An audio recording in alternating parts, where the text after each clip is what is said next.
everyone. My name is Christina Soontornvat, and I am the author of All 13, the incredible cave rescue of the Thai boys soccer team. And I am so excited because I am here today with my friend and my fellow Thai American, Quincy Surasmith.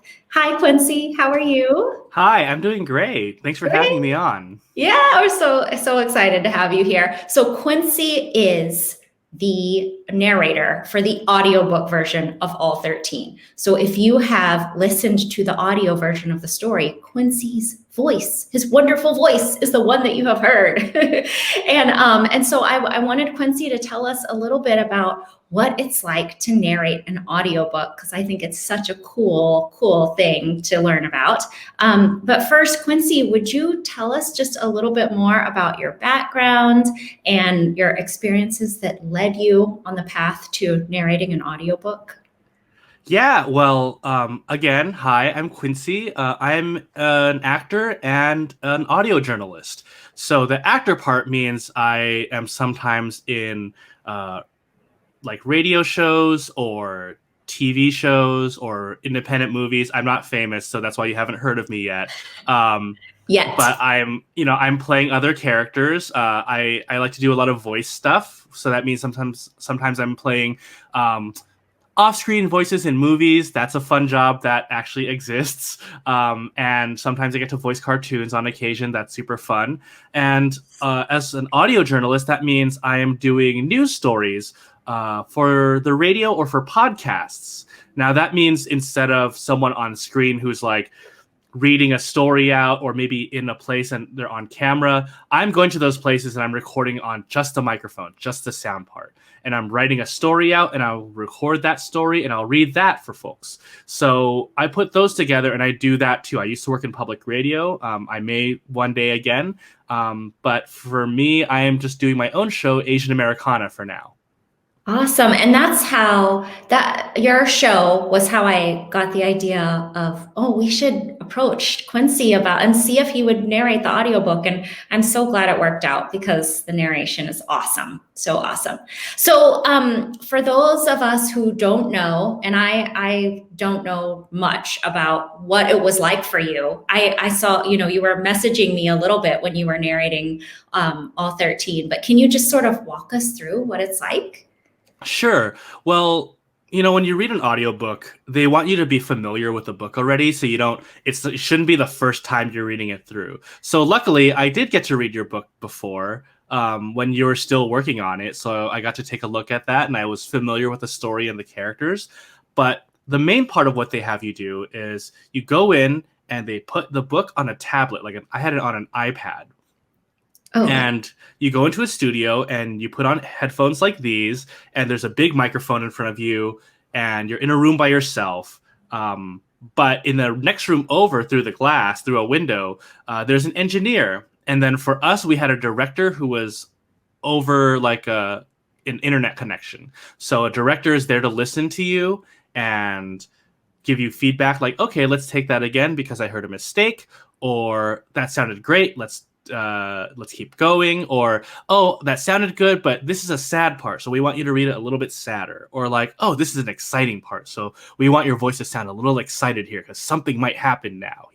Oh, that's so cool. I didn't know they did that for you. That's interesting. Not every audiobook narrator gets a director to work with. Some people are just very experienced, and so they just do it all themselves, and then they send it to the publisher, and then the people who publish the book might then send back notes. So this sounds pretty good, but we want you to fix these parts or change these parts. And then they'll do that again. A lot of the professionals do that. Because I'm a little newer at this, they wanted me to work with an engineer and a director. But honestly, I love doing that because you get to just fix things right there. You get some feedback. You're not sure. So if you're not sure, like, does this sound good? The director can be like, that sounded great. Let's keep going. Or, you know what? You mumbled a bit, or, mouths are full of like spit and stuff. And sometimes noises get in that we don't want to have in on the nice recording. So they're like, we heard a little bit of that. Let's take that again. It's also good because if your voice gets tired, they can hear that and they can be like, let's take a break, or you should take a sip of water. Okay, cool. Yeah, I got to record the author's note for the book. And so the part that I did was only like 1.5 pages. And it took so many times. Like I had to, restart and say things over and over again. And one of the things I realized is how much I make like sounds when I'm talking. And they were like, oh, sorry, we have to do that again. You were smacking. I was like, gosh. It's funny because everyone does that. And so the fun part is when you get into the rhythm of it. When I first started, like the first day, we took an hour just to get used to everything and get settled. And then we would have to take a lot of stops and pauses to fix things. What happens is once you're really into it, especially if you have a director and an engineer, is that if you make a mistake, you don't need to say, stop, I've made a mistake. If you make a mistake, everyone heard it. And you just the moment I stop, everyone knows what we're trying to fix. So I don't have to communicate everything. We're just kind of reading each other out. So, for example, if I was like, oh, the boys explored and then if I pause, they'll go, oh, it's because he maybe ran out of breath. And so we need to take that sentence again. And they don't need to ask me like, oh, what happened? They'll just go, okay. And they'll just immediately rewind like 5 seconds or 2 seconds or to the beginning of the sentence. So once you really get going, it just feels like a fun team effort. Oh, that's awesome. That's so cool. Okay, well, maybe you already went over this, but I wanted to know if there was anything that surprised you or was something unexpected about recording. One is that it's a lot more tiring than you think. Because when I've done physical acting, right, on stage or in a movie or a commercial, and we're doing a bunch of wild things and my body's all moving, you think that would make me more tired, right? But you take a lot of these pauses when you are acting physically, like especially on camera or even on stage. You're on stage for a longer amount of time, but you have scenes where you're just not there at all. When you're reading an audiobook, you're just sitting in that chair going straight and trying to get through as much of the book as you can because they want to be able to work fast, right? Yeah. So you get like your voice starts feeling it like every hour. So we take a break basically every hour. Oh, wow. By the end of so our work day when we do audiobook narration, it's only 6 hours or less. And, normally a lot of people work 8 hours or sometimes people have to work more because, that's their job. And for us, by the end of the 6 hours, my voice was feeling like I didn't feel physically tired, but my voice was like starting to crack a little bit. And we used that a little bit. Like the director said, oh, well, at this point in the story, everyone's really desperate. No one knows whether they're going to get rescued. So we'll keep this because it sounds good.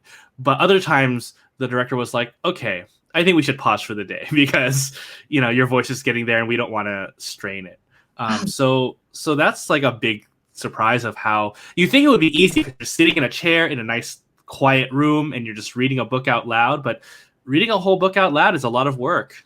Yeah. Oh, that's so cool. And so how many days total did it take to read the We whole book? took only 2 work days plus 1 extra day. I took an extra day to read what kind of happened right after, and that was the day before was when we were really tired. So spoiler alert for a real life story. Hopefully you've read Christina's book by now. But the boys get rescued. And It's on the copy, on the flat copy. So I think they'll know. But after they get rescued, so right after the rescue is done, my voice is super tired. And the director was like, that sounds good because everyone's tired from rescuing the boys. And the next day I came in to just read the end part, at what happened after and what the boys thought and when they were recovering. And so, yeah, that was just the last day was an extra hour. So 2 whole work days plus 1 more hour on the third day. Wow. Well, I am grateful to you and all that time that you spent doing that. I wanted to wrap up by asking you if there are young people out there who think they'd like to get into voice work or, voice acting and narration, what would your advice be for them? 2 big things. One is read a lot. your ability to read and be comfortable with reading is so big, no matter what kind of acting you do. Definitely, if you want to read audiobooks or you want to do stuff that's just sound, you're going to have to do a lot of reading. But even if you want to be a physical actor, or like in a TV show or in a movie or commercials or on stage, you need to be comfortable with reading words. And because when you're acting, you don't think about how to read the words. You're trying to think about how you would feel, or what your body is doing, or what your voice is doing. And so you can't really get stuck by having words or sentences that you're not sure about. Like, you need to, that's part of the work. And they assume that you have to be good at that. And when people aren't good at that, it's very obvious. Okay. So that just means you got to practice reading a lot, right? Read a lot, read out loud if you want to do that kind of work. But even if you're not reading out loud, read so that you feel comfortable with words, comfortable with stories, and you can understand what's happening, what the people are thinking, because that's a big part of any acting, whether it's voice or narration or on screen or on stage. The other part is that, and maybe as you get older, you'll get more access to these, is take an acting class. It doesn't have to be a fancy one in Hollywood or New York. There's a lot of great acting classes at local schools, or a drama teacher at your school. I know not every school has one, so you do your best, but that's when you learn to take that reading skill that you have and go, that's just the foundation. Now that I know the words, now that I know the story, how do I put that in me? And even if I'm just reading an audiobook, where that means, Christina has the story and I'm not playing all the characters, right? I'm reading the book for you.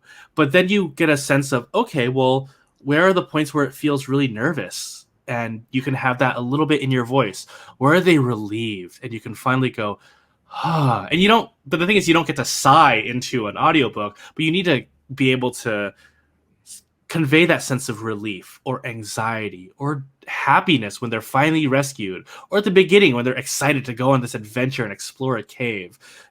These are all things that you can get practice with if you just take an acting class or a theater class.